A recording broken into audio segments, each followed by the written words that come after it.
C'est plus qu'un écran. Ton monde, tes envies, sans perdre de temps. Du fun, du chill, du grand spectacle. Connecte-toi et laisse-toi embarquer. GRFX TV, toujours là pour te captiver. Abonne-toi.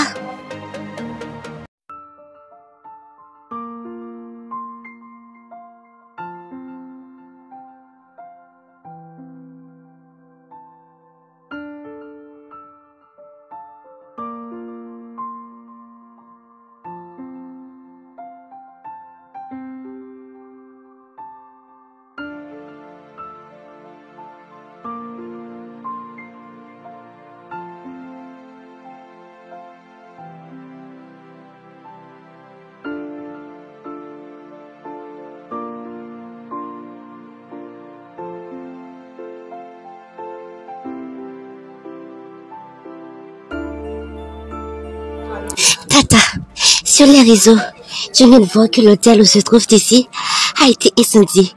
D'après les rumeurs, c'est une bonbonne qui a explosé. Quoi? Que veux-tu dire?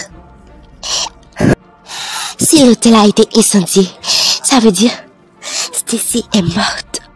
Non, ne dis pas ça, Tata. Dieu épargnera Stacy et son mari, j'en suis sûre. Ne te panique pas, Tata. Et oui, Dieu m'a bien épargné et c'est vraiment une énorme grâce.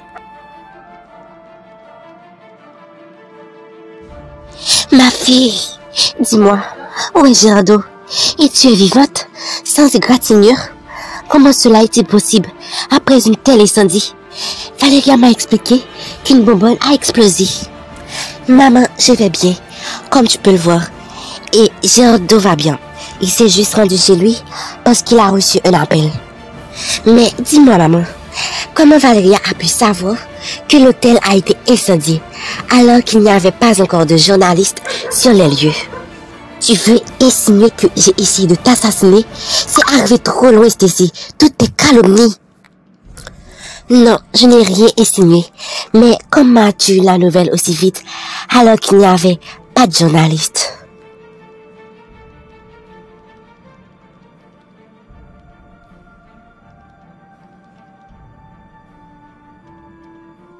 C'est vrai, elle m'avait dit que c'est sur les réseaux qu'elle l'avait vu. Tu sais comment les nouvelles vont vite sur ces plateformes. Ah, je vois. Mais maman, qu'est-ce que t'en dis si je présente Valéria à Gerardo? C'est ma cousine quand même. Oui, c'est une bonne idée. Il faut bien dire, tu as du goût. Cette nouvelle coiffure te va très bien. Non, t'es tombée vraiment bas, Valéria. T'as essayé d'assassiner ta cousine alors que cette haine envers moi n'est pas justifiée. Stacy, arrête avec tout ça. Tu sais très bien que ta mère ne te croira jamais et tu ne peux pas aller porter plainte. Tu n'as aucune preuve à présenter. Oui, j'ai essayé de t'assassiner, mais ce n'est sûrement pas pour ce que tu m'as fait, mais plutôt ce que tu essaies de faire. Tu essaies d'entacher mon image aux yeux de ta mère, mais t'inquiète, ça n'arrivera pas. Et ce qui paraît assez bizarre, comment tu as su que je m'étais mariée et même quand t'es venue en France? Rien de spectaculaire. Tata m'a dit que tu t'es mariée et m'a même donné le nom de ton hôtel sans se douter de rien. Mais ce qui paraît si bizarre, c'est comment t'as pu échapper de cet incendie et avec aucune égratignure. Comme tu viens de dire, rien de spectaculaire. On n'était juste pas dans l'hôtel. À cause de la grossesse, Gerardo et moi, nous avons décidé de ne pas avoir de rapport jusqu'à ce que j'accouche. Alors, après que nous avons fini de nous changer, on s'est rendu à un restaurant pour célébrer notre mariage. Et à notre tour, l'hôtel était enflammé. Et j'ai trouvé que c'était un peu bizarre que le jour de notre lune de miel, un si grand hôtel a pris feu. Alors, j'étais venue pour parler de ça à ma mère, mais arrivant, je t'ai vu. Et je suis parfaitement que tu étais derrière tout ça. Quelle formidable chance. Mais je t'ai peut-être raté aujourd'hui, mais ce ne sera pas ainsi chaque jour. Juste travaille en plein temps pour te rendre en prison. Ma mère a peut-être fermé les yeux sur tes actions, mais la justice, non. Et c'est de ça que je voulais te parler. On n'est pas si proche pour que j'aille te présenter mon époux. Au revoir. Prochainement, prends le soin de tout vérifier avant de mettre ton plan en marche.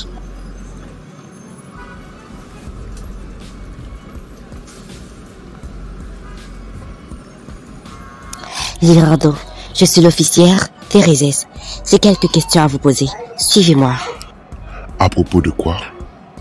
Une enquête est en cours du meurtre de Katiana Sanchez, qui a eu lieu déjà 8 ans de cela. Et on questionne tous les suspects, en commençant par vous, qui êtes le suspect numéro 1. C'est complètement absurde. J'étais déjà allé en prison et on m'avait donné comme peine 30 ans de prison. Mais au cours de ma peine, 2 années plus tard, mon avocat a eu des preuves qui m'ont innocenté. Girardeau, je n'ai pas le droit de vous divulguer des informations. Suivez-moi pour l'interrogatoire. T'as vraiment de la chance ici. Mais la chance ne sera pas toujours dans ton camp, puisque je gagne toujours.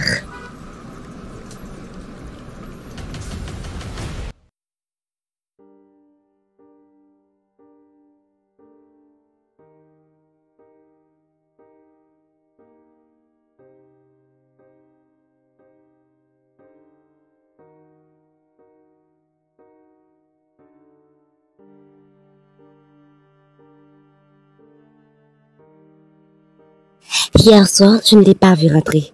T'es rentré tard? Oui, et Stacy, j'ai quelque chose à t'avouer. Je t'écoute. Il y a une histoire que tu ne sais pas de moi. Je t'ai caché ça pendant 4 années de notre couple. Et je ne veux plus te cacher tout ça. Arrête, Girardeau, raconte. C'est quelque chose de grave?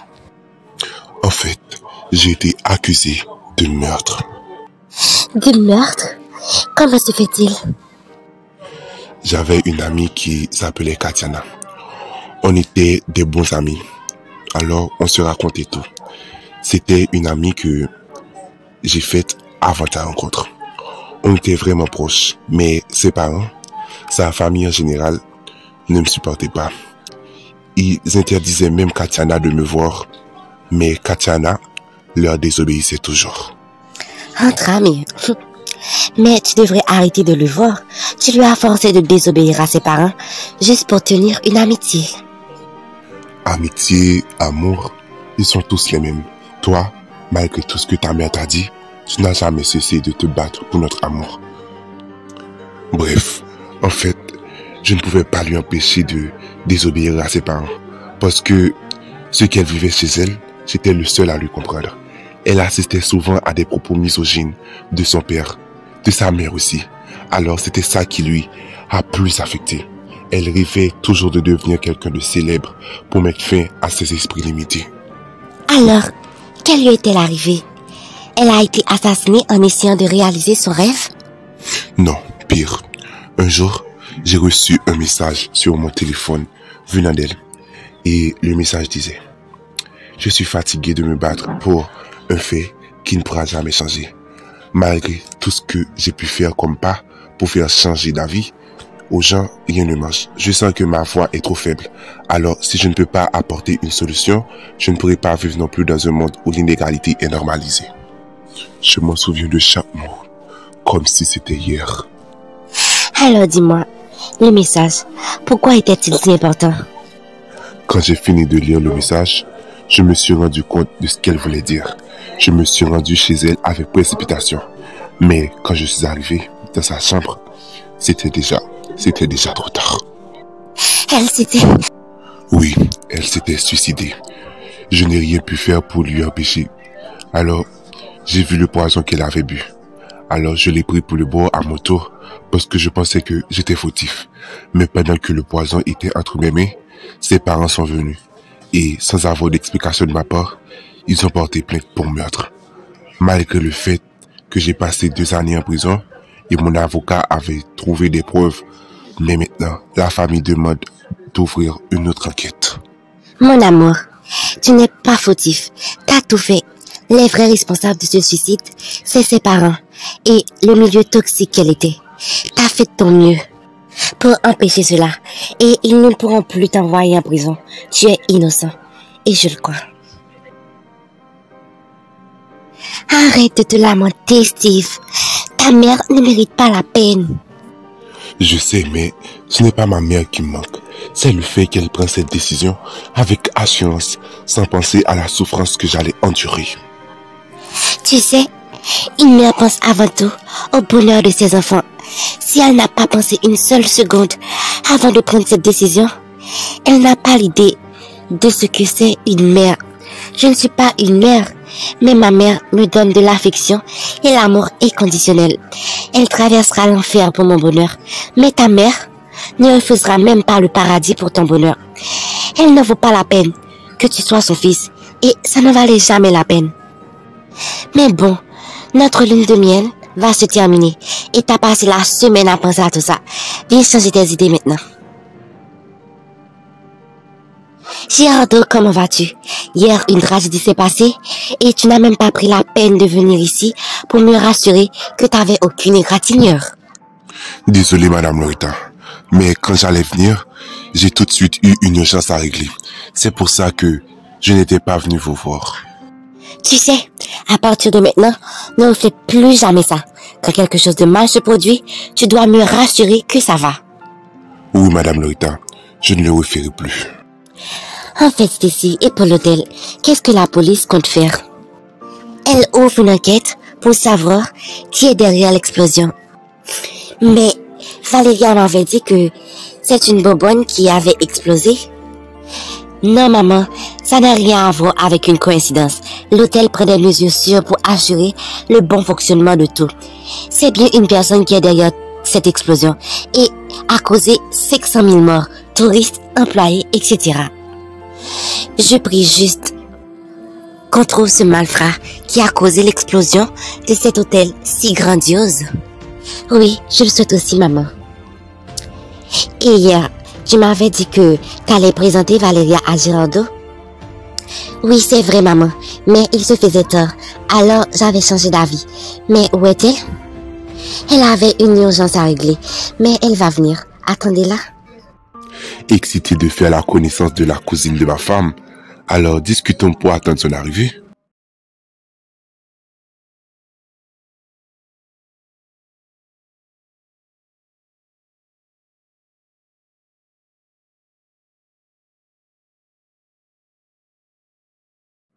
J'aimerais bien te voir quand tu étais petite, avec tes grosses joues.